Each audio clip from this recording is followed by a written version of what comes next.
cases are still rising. The leader of Hartlepool Council, Shane Moore, says he's not bothered by potential government sanctions. To be brutally honest, I don't care. As a parent of a child who is in year one, I ask myself the basic question: am I confident in sending my child back to school? And if the answer is no, then I wouldn't expect anybody else to right now. If the government can't convince the unions and regions that schools are safe to reopen, Liverpool and Hartlepool may be only the first in a growing list of regional bodies to come out against the move. James, thank you very much indeed. James Goodison, overseas reporter, with an update there. Chris Tweedale is chief executive of GEP Academies. They run 4 primary schools in Surrey. And I'll take the medical view on all this in just a second. But Chris, good morning to you. Good morning. Good morning. Are you ready for June the 1st? Well, I think the first thing I'd say is I think it's a great shame that the argument has become so polarised, and that we need to talk and work together to plan carefully and safely to get the students and staff back into school. I understand that. And what the government telling you, what do you need to do? How difficult is it to prepare a classroom setting, a school setting, for the safety of both the pupils and staff? I mean, how difficult is it to prepare a school for that?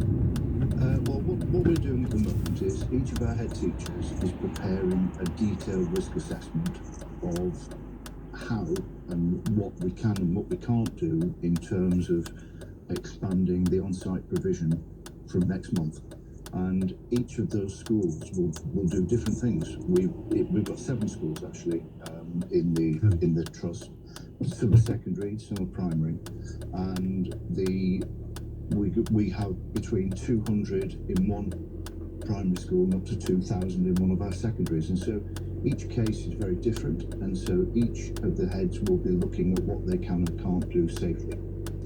Why can't we seem to get this right and take any steps in the right direction? Why the polarisation that you've talked about and others have as well, where other countries seem to have got on with it? I noted an article in the Mail yesterday from Jesper Larsen, who's a head teacher in Denmark, who was describing pretty much what Gavin Williamson, the Education Secretary, was laying out yesterday about what you just said: classroom sizes, sanitation, splitting the classes in 2, taking on more teachers. Why can other countries do it and we cannot? I think that's a difficult question for somebody working in a school to answer, but I became a head 25 years ago, and I built my career on talking and engaging with people, with members of staff, parents and so on. And it seems to me the best way to do this is to actually work together, and for the government to be working with the unions and with the teacher representatives to actually come up with a plan that people feel works as a national framework. And then I think what needs to happen is there needs to be a recognition that local context is all important, and so that within a national framework you then look at what can be done at individual school level. Are the unions making merry with this and causing more trouble than they should? Or are they just representing their membership in the proper way? Teacher unions, first thing let's just say that I think that teachers have responded magnificently throughout this whole crisis, and obviously most teachers belong to a teacher union, and the teacher unions have got a role in supporting their members. What we in our schools have a responsibility for is keeping our staff safe, but also thinking about how we get our young people back into school safely when we can. You say they behave magnificently. They've been off and getting paid. So how have they been behaving magnificently? Well, first of all, I would say that the schools have been closed. My schools have actually been open throughout this whole crisis for the children of critical workers and vulnerable children. And the elements of staff have not been needed on site for those. Our pupils have actually been working hard with all the remote learning. But you're not state sector, are you? Yes, You're state. Well, I'm reading that only one. Gosh, I've got so many notes on all this. Has everybody in the state sector been getting online learning and interacting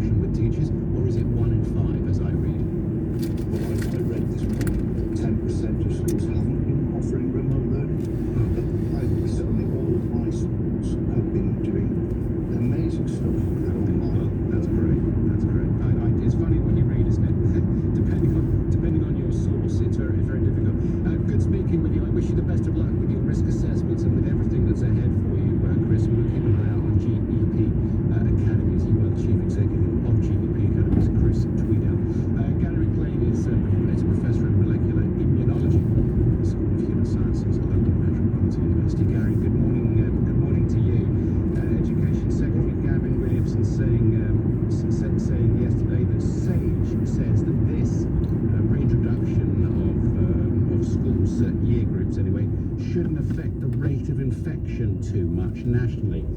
What's your reading of the situation? Well, I don't know exactly if that's going to be true. We do know that children are affected less frequently and perhaps even less severely than adults are. The symptoms aren't going to be as bad, that's for sure.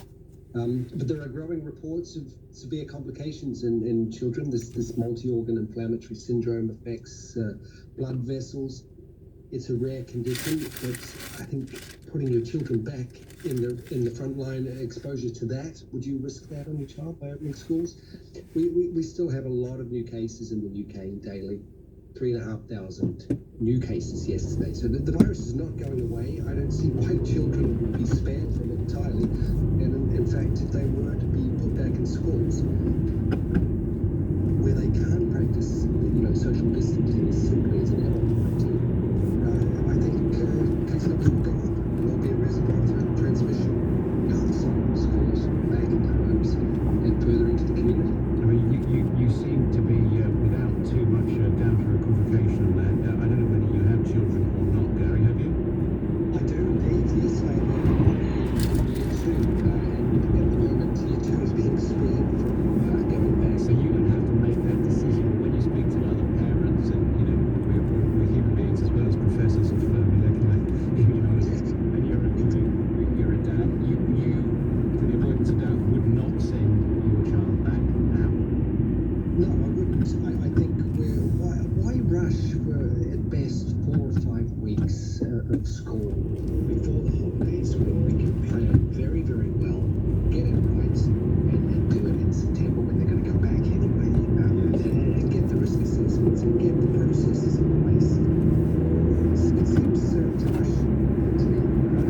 But the difference is also that I know you're bound to be a busy man yourself, but there are, not every parent is a professor, and not everybody's opportunities at home are great.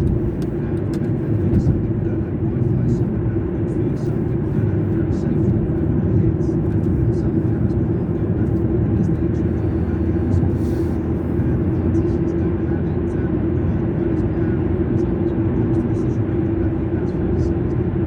I totally agree. Yeah, I agree. I think the family situation is different to me. I guess we're lucky ones. We can work from home, the kids are totally at online school, but I'm not getting the same kind of scrutiny as they are when they're physical when they went to school. So yes, we're lucky, and many families who would like to see the kids get back into education. It's a difficult environment. I was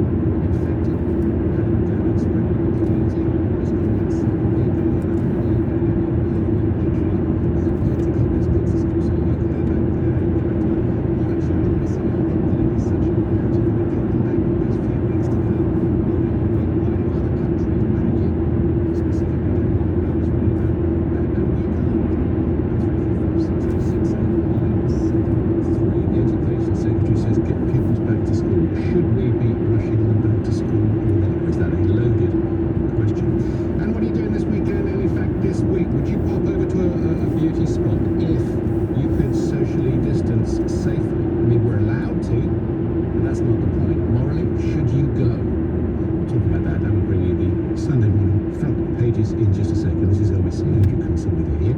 And on the travel desk, Anne-Marie Walsh. Thanks, Andrew. The M4 is closed in both directions for the entire weekend between Junction 6 for Slough and Junction 89 at Maidenhead. That's for roadworks. It is due to reopen in the early hours of Monday morning. In Barking, the A13, it remains partially blocked at the Lodge Avenue flyover following a fire in a building nearby on Friday evening. Peterborough Road in Fulham is closed in both directions near to Daisy Lane as a water main has burst. And on the trains, because of engineering works, Great Northern have no service between Finsbury Park and Moorgate. This is LBC. If it's essential that you travel by train this May, here's some important news from us at Network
concern for a lot of people during this time. You just put pressure on yourself all the time. You just want to do your absolute best. You automatically then think, It's my fault. yeah, this is because I've not Done X, Y, Z. yeah, I've not raised a man. Whatever's playing on your mind at the moment, Lloyds Bank, in partnership with Mental Health UK, can offer you support and advice. Visit lloydsbank.com/mentalhealth. Andrew Castle on LBC. Very good morning to you. We'll talk about beauty spots in just a second, whether we should go. It's going to be 27 degrees on Wednesday. The kids are off school. Perhaps you're furloughed or self-employed and don't have a job. Will you go out to a beauty spot? Don't lie to me. Speaking to the leader of Climate Council in just a second, 7:20 here on LBC. Vivian Beckham has said something nice, so I'm going to read it out. She says, I've been impressed by your method of getting answers from guests. Thank you, Viv. You're very, you do it in a pleasant way, a non-combative way. Viv, loads of love to you. Sometimes I do, and sometimes I come in terribly upset and start having a fight with people. But this morning I feel calm at the moment. I think the unions and opposition parties should stop playing politics, says Kyle in Leeds. Is that what's going on? This is what Anne Longfield was saying yesterday, that the Children's Commission stops squabbling about the government and the unions. Neil, or is it Niall? Niall, I think this professor, Gary McLean, has the skills to teach his child. Most parents who are well-intentioned don't have that skill. I have no idea. Perhaps you can tell me what it's like to try and teach your children at home. I'm sure that would very much colour whether you want the schools to reopen and to take your children for the next 6 or 8 weeks before the summer term. Should that be the case? 034560600973. Your front pages this morning. The Mail on Sunday, Boris Johnson writing in this. Now it's doctors at war on schools. The row over left-wing unions trying to stop schools from reopening escalated last night as a senior medical figure was accused of using misleading research about the health risks of returning to the classroom. This is Dr. Chand Nagpur. We've had the pleasure of his company here many times. He's the chairman of the BMA. What did I say then? See, that's what the Mail does. It always pulls you in. He had told the National Education Union, formerly the NUT, that it was absolutely right to object to the move back to lessons. But another doctor, an expert in childhood infections, accused Dr. Nagpur of making clear errors in warning of the risks. See, this is the round. This is the round. Get on the same side. Talk about this at 9 o'clock. Is there anything that Boris Johnson or any government could actually do at this point that would satisfy everybody? Of course not. Absolutely not. Oh, okay, get ready. Hankies at the ready. Sunday Times, The Rich List, always a good read. Super rich lose billions to virus. Wealthy get state bailouts to furlough their workers. I mean, there are some shades to this argument, but you're not going to want to hear them. I don't really. If somebody's listening to the bill, they go for it. The Sunday Express, Britain on fast track to virus recovery. Giant vaccine plant will supply the entire country. That's what the Express say anyway. The Times, a lovely picture of Monty Dunn on the front page. In his first interview since the death of his golden retriever, Nigel, who apparently is a big cult favourite. Schools to defy unions and reopen next month. Is that the case? Will you send your children back there? Sunday Telegraph, drugs to thin blood can prevent virus deaths. Hopes raised for breakthrough treatment. Doctors hailing anti-clot medication as a lifesaver as we begin to know more and more about coronavirus. It's only a few months old, isn't it? The sum total of our knowledge. Tempers flare at anti-lockdown protest. Oof, did you see those people yesterday, including Mr. Corbyn's brother? Give me a break. That's the Telegraph. You see, Viv, I'm beginning to get well enough again. The Observer, revolt over easing lockdown spreads as poll slump hits Prime Minister. Hey, who cares about polls right now? Can we just get through this? 9 o'clock story for us that we've got chatting about that. Wag story on the front page of the Sun on Sunday. Sunday People, Corona closes care home after receiving 15 untested patients. Now furious staff say hospital used as a dumping ground. So that's the investigation into what's happened in our care homes, which really should have been going on for years anyway. This surely has brought it to that social care widely. And the Sunday Mirror, 2 hours after this picture, baby Alex had died. Don't let more kids suffer like my boy. It's a childhood disease linked to COVID-19. Sunday Mirror. Paul's in Raynham. Hello, Paul. Good morning. Hello. Would you send your children to school or not? Should we be reopening the schools?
go back with a bit of an advantage. Do you know what? We are focusing this very heavily. Paul, I must thank you very much indeed for that. We are focusing all the time, this debate, on the children, what's best for the children. Listening to the Education Secretary, Gavin Williamson, yesterday, obviously he's talking about reception year 1 and year 6 in primary schools, years 10 and 12 in secondary schools. Open the schools only if the infection rates come down. On June the 1st, he said, SAGE says this shouldn't affect the rate of infection. Now, I've never been attracted to teaching as a profession for me, and they had a big drive, didn't they, a year or two ago, about getting people from other walks of life into teaching, and I was like, I couldn't do it. So let there be, absolutely no doubt about what that takes. Okay, so firstly, I couldn't do it, or if I did do it, I don't think I'd last very long. And secondly, to stand there and to be a part of a situation where you know that there are people, be they fellow teachers or children in front of you, that may have this infection now, and for the sake of 5 to 7, 8 weeks before the breakup, I've got to stand there in front of people. I don't know. I just don't know. Is there real value to this? Let me know. 0345 6060 973. I'm not sure I would want to do it if I was a teacher, to be quite frank. And they're called to it, so we should listen. Now let me just say it's going to be a beautiful week this week. Lots of beauty spots and local councils, local authorities, whole regions are saying don't come and visit us, including the Lake District and other places as well. But will you be going to a beauty spot? If you can social distance, then is that so bad? Well, Julian German is leader of Cornwall Council and spokesperson for the County Councils Network. Julian, good morning to you. Thank you very much for being with us. Let me ask you first then about the rate of infection in Cornwall. What is it at the moment, Julian? So we've been fortunate to have a low rate of infection in Cornwall, which is fantastic news. People have really been observing social distancing and the government rules, and we very much want that to continue. You would like the Tamar to flood, thereby cutting off Cornwall, presumably, and not having anybody coming down and risking that. Well, as you've been saying, around the country, we've been consistent in our messaging. It's about people travelling long distances to take exercise, and unfortunately no one intends to have a breakdown or an accident on their journeys, but this does happen, and it's putting an extra strain onto the emergency services, so we're really asking people to think twice before they undertake a long journey. Yeah, no, but government advice says that we can travel as far as we like and we can go wherever we like, and as long as we socially distance, we can be there. Yeah, that's right, but we're saying take your exercise locally. We appreciate that if you're in the middle of a big city, then you might need to travel a little bit further to take that exercise locally. So it's not one size fits all, and we agree with the government advice that people have their own discretion, but we're asking people to please take that exercise locally. For example, around the coast, there aren't lifeguards at the moment, so it's more dangerous on our beaches.